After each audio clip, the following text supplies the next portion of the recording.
हाथरस कांड के बाद नारायण सागर हरि उर्फ भोले बाबा लगातार खबरों में बने हुए हैं। वो अकेले नहीं हैं। भव्य आश्रम और सामाजिक समानता के वादे संघ स्वयंभू धर्मगुरु बड़ी संख्या में दलितों और ओबीसी अनुयायियों को अपनी ओर खींचने में सफल रहते हैं। भोले बाबा जैसे स्वयंभू पुरुषों ने कैसे लाखों लोगों को अपना फॉलोअर्स बना रखा है, चलिए आज की रिपोर्ट में आपको बताते हैं कैसे स्वयंभू बाबा के लोग बनते हैं भक्त। नमस्कार, मैं राधिका पुराणिक स्वागत करती हूँ आपका यूबी न्यूज में, जहां हम न सिर्फ खबरें लाते हैं बल्कि उसका बारीक और सटीक विश्लेषण भी करते हैं। हाथरस में जिस तरह से भगदड़ मची और 121 लोगों की मौत हो गई, उसने हर किसी का ध्यान इस ओर खींचा है।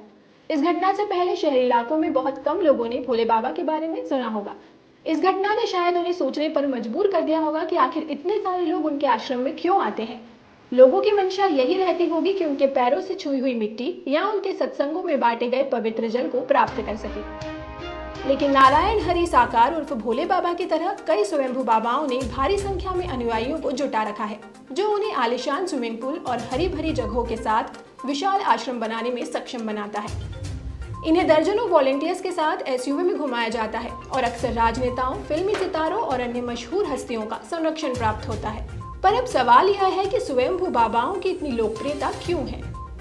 इन स्वयंभू बाबाओं में से कुछ का आपराधिक रिकॉर्ड भी है। हरियाणा के बाबा रामपाल और डेरा सच्चा सौदा के गुरमीत राम रहीम इंसान को हत्या का दोषी पाया गया है।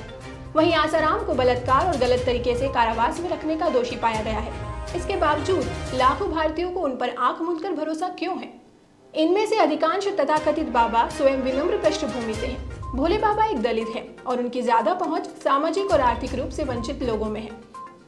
हालांकि उनके अमीर फॉलोअर्स की भी कमी नहीं है, जो दान देने में बहुत उदार है।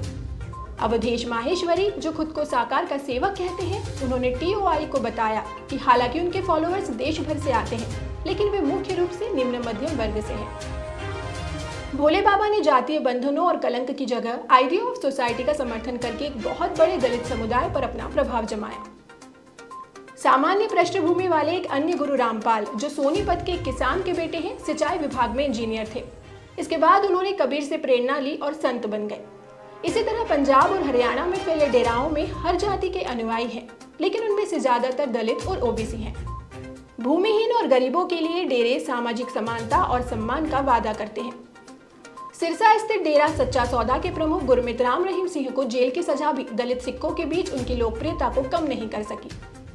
डेरा के ध्यान केंद्र के नेता को निचली जाति के कोई व्यक्ति के रूप में नामित करने और सभी अनुयायियों को अपने मूल उपनामों को त्याग कर इंसान की उपाधि धारण करने जैसी प्रथाओं ने उनके अनुयायियों के बीच समानता की भावना पैदा की है। इसने अपने अनुयायियों को कठोर धार्मिक प्रथाओं से भी मुक्त कर दिया और धार्मिक होने के प्रति अधिक लचीला दृष्टिकोण अपनाया, जिसने शिष्यों को आकर्षित किया। JNU के सेंटर फॉर पॉलिटिकल स्टडीज में एसोसिएट प्रोफेसर अजय गुड्डूवर्ती कहते हैं कि हमारे जैसे गहरे जातिवादी समाज में पंथ समुदाय और अपनेपन की भावना देते हैं। वे कहते हैं कि समाज में कोई सामाजिक गतिशीलता नहीं है, जहां एक उच्च जाति और एक निम्न जाति को हिंदू देवताओं के हिस्से के रूप में साथ साथ बैठाया जा सके। दूसरी ओर पंथ लोगों को सशक्तिकरण की भावना देते हैं। अजीम प्रेमजी विश्वविद्यालय में पढ़ाने वाली समाजशास्त्री के कल्याणी बताती हैं कि हिंदू धर्म जो अगले जन्म को लेकर दावा करते हैं, उसके विपरीत ये स्वयंभू बाबा अपने अनुयायियों को तुरंत संतुष्टि देते हैं। अधिकांश बाबा स्कूल और स्वास्थ्य शिविर जैसे परोपकारी प्रतिष्ठान चलाते हैं और वंचितों को वित्तीय सहायता प्रदान करते हैं। ये बाबा सामाजिक कार्यकर्ताओं की भूमिका भी निभाते हैं। नशाखोरी, जातिगत भेदभाव, घरेलू हिंसा आदि समस्याओं के खिलाफ अभियान चलाते हैं। हरियाणा में रामपाल के आश्रम में सत्संग के दौरान शाकाहार को बढ़ावा दिया जाता था। यौन स्वच्छंदता और शराब के सेवन से मना किया जाता था। उनकी पुस्तक में एक उद्धरण कहता है कि एक शराबी 70 बार कुत्ता पैदा होता है। इनमें से अधिकांश तथाकथित बाबा मेडिकल चमत्कारों का भी वादा करते हैं, जिनकी ओर गरीब लोग हताशा में आ जाते हैं, या तो अच्छी स्वास्थ्य सेवा की कमी के कारण, या कुछ लोग इसलिए भी उनके पास आते हैं क्योंकि वो इसका खर्च नहीं उठा सकते। जैसे जैसे उन लोगों के इलाज की कहानियां फैलती हैं, इन बाबाओं के समर्थकों की संख्या भी बढ़ती जाती है। तमिलनाडु में जन्मे प्रचारक नित्यानंद, जिन्होंने संयम और ब्रह्मचर्य की वकालत की, उन्होंने रसोई घर चलाए और युवाओं के लिए कौशल पाठ्यक्रम चलाए। केवल कुछ ही लोग जो चमत्कारों से मोहभंग हो चुके हैं या हाथरस भगदड़ जैसी विपत्तियों का सामना कर चुके हैं, वे ही पीछे मुड़ते हैं।